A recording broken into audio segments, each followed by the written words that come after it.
c'est la Bible qui nous parle. On ne fait pas parler la Bible. La Bible nous parle. Un homme disait, quand on ouvre la Bible, on ouvre la bouche de Dieu. Donc ce soir, on ouvre la Bible qui est la bouche de Dieu, car les mots, les lettres qui sont inscrites à l'intérieur, c'est ça le plus important. Je vais vous lire un texte dans la parole du Seigneur, après on va prier Dieu, qui se trouve dans 1 Thessaloniciens chapitre 4, verset 4. Non, 1 Thessaloniciens chapitre 4, verset 1, excusez-moi. Au reste, frères, puisque vous avez appris de nous comment vous devez vous conduire et plaire à Dieu, et c'est là ce que vous faites. Nous vous prions et nous vous conjurons au nom du Seigneur Jésus-Christ de marcher à cet égard de progrès en progrès. Amen. Et ce mot-là qui a percuté mon cœur, et c'est ça que je voudrais vous partager dans cette soirée. On a lu un texte qui dit voilà comment vous devez vous conduire, vous l'avez appris de nous. C'est l'apôtre Paul qui dit ça aux Thessaloniques. Il dit voilà comment on vous a appris à vous conduire selon la parole. Il dit mais comme vous le faites déjà maintenant, mais maintenant marchez de progrès en progrès. Amen. Une vie chrétienne, c'est pas une vie d'habitude.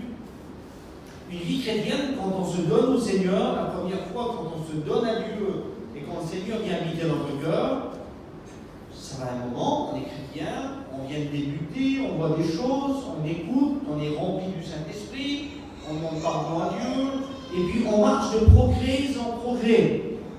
On voit dans la parole du Seigneur qu'il y a des personnes qui sont au lait. Mais au lait, on ne peut pas rester toute notre vie. Après ça, on est obligé de passer aux aliments solides, comme un petit enfant. Il boit du lait, à un moment, il faut qu'il mange.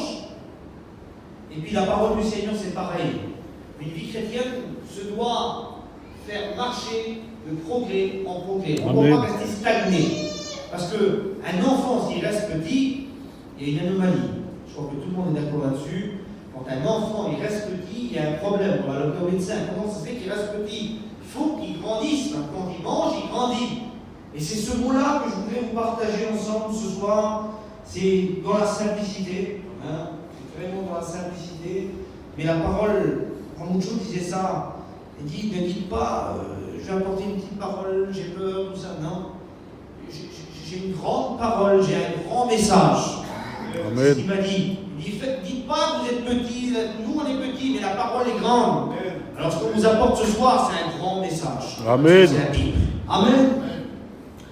On va lire un autre texte qui se trouve dans Ézéchiel chapitre 47. C'est un peu long, je suis désolé, mais c'est la parole, on va la lire. Ézéchiel chapitre 47 verset 1. Vous connaissez cette histoire. Il me ramena vers la porte de la maison. Et voici de l'eau sortait sous le seuil de la maison, à l'orient, car la face de la maison était à l'orient.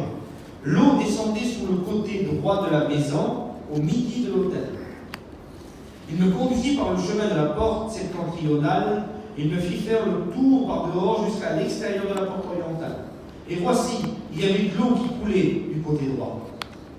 Lorsque l'homme avança vers l'orient, il avait dans la main un cordeau. Il mesura, donc 1 mètre. Il mesura 1000 coudées. Il me fit traverser de l'eau, et j'avais de l'eau jusqu'aux chevilles. Il mesura encore 1000 coudées. Il me fit traverser l'eau, et j'avais de l'eau jusqu'aux genoux.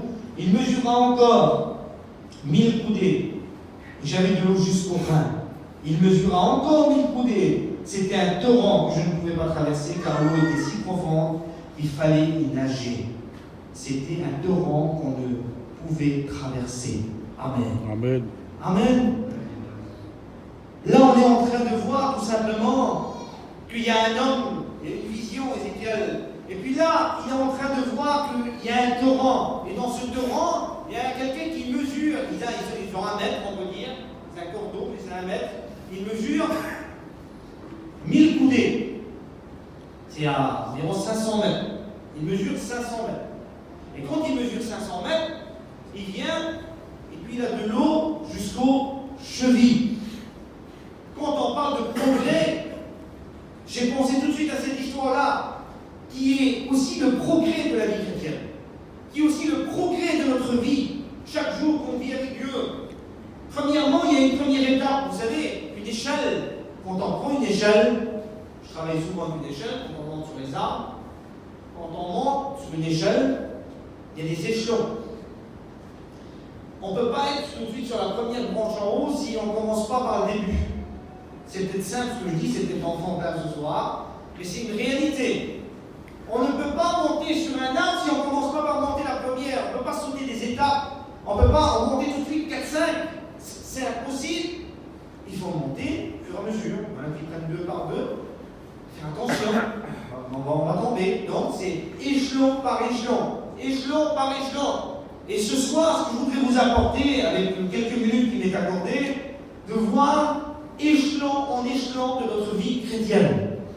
De progrès, comme disait l'apôtre Paul, de progrès en progrès. Amen. Voilà ce que nous devons faire, frères et sœurs, amis, que vous êtes là. On va le voir ensemble, on va un peu évangéliser et en même temps.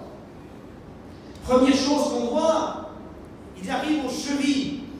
Et les chevilles, quand on a les chevilles qui sont fermes, c'est la fermeté, c'est la stabilité. Voilà ce que j'ai vu dans les chevilles, moi.